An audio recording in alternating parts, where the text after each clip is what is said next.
Assalamualaikum warahmatullahi wabarakatuh. Saya dari kelompok 5 akan mempresentasikan sumber hukum Islam. Yang pertama yaitu sumber hukum Islam. Berbicara tentang sumber hukum berarti kita bicarakan kevaliditasan hukum. Berarti dari sumber hukum dapat dijadikan sebagai tolak ukur untuk melihat kevaliditasan suatu hukum. Sumber hukum adalah dalil-dalil syariat yang diistimbatkan darinya hukum-hukum syariat. Oleh karena itu, maka diperlukan adanya penggalian untuk mengeluarkan suatu hukum dari dalil-dalil syariat. Sumber hukum Islam dapat dibagi menjadi dua bagian, yakni sumber hukum Islam material dan sumber hukum formil. Materi yang kedua yaitu pengertian Al-Quran dan kedudukan Al-Quran.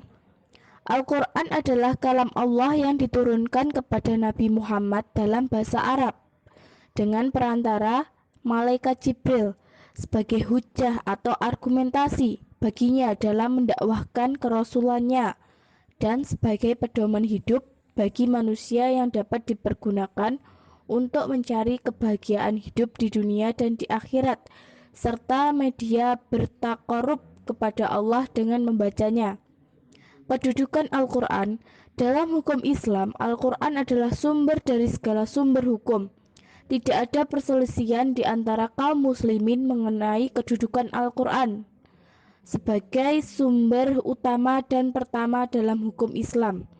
Bukti yang menyatakan bahwa Al-Quran merupakan sumber dan dalil hukum yang utama dan pokok adalah Al-Quran itu sendiri. Materi yang ketiga yaitu fungsi Al-Quran. Fungsi Al-Quran di sini ada 3 macam. Yang pertama yaitu petunjuk yang berupa doktrin atau pengetahuan tentang struktur kenyataan dan posisi manusia di dalamnya. Yang kedua yaitu petunjuk yang terdapat dalam ringkasan sejarah manusia, baik para raja, orang-orang suci, nabi, kaum, dan sebagainya. Yang ketiga yaitu petunjuk yang berupa mukjizat. Materi yang keempat yaitu kandungan Al-Quran. Al-Quran secara redaksional dan makna yang dikandungnya bersifat qat'i al-wurud. Maksudnya adalah lafaz Al-Quran dan pesan yang dikandungnya terjamin keotentikan dan otoritas kebenarannya.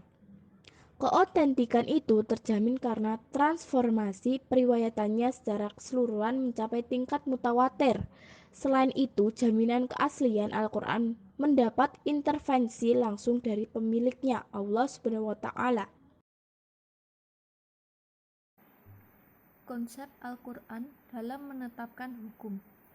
Dalam menjelaskan hukum, Al-Quran menggunakan beberapa cara dan ibarat atau ungkapan kata, yaitu dengan bentuk tuntutan, baik tuntutan untuk berbuat yang disebut suruhan atau perintah, amr, atau tuntutan untuk meninggalkan yang disebut larangan atau nahi. Pengertian dan kedudukan hadis.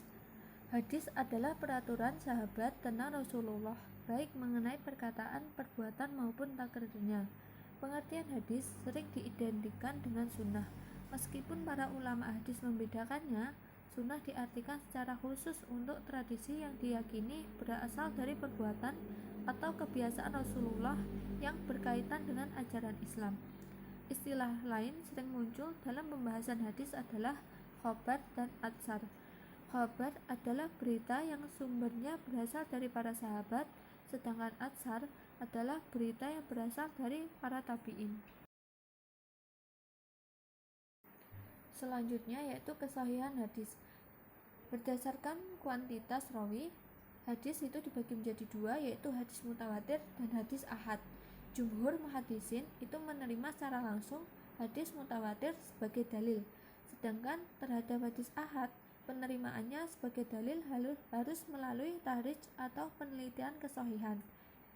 Kemudian berdasarkan kualitasnya, hadis dibagi menjadi 3, yaitu hadis sahih, hasan, dan dhaif. Hadis dhaif itu tidak dapat digunakan sebagai hujah hukum, namun sebagian ulama itu membolehkannya. Yang terakhir yaitu fungsi hadis terhadap Al-Quran. Yang pertama itu merinci yang mujmal, yaitu hadis berfungsi menjelaskan rincian ketentuan Al-Quran yang ringkas atau singkat.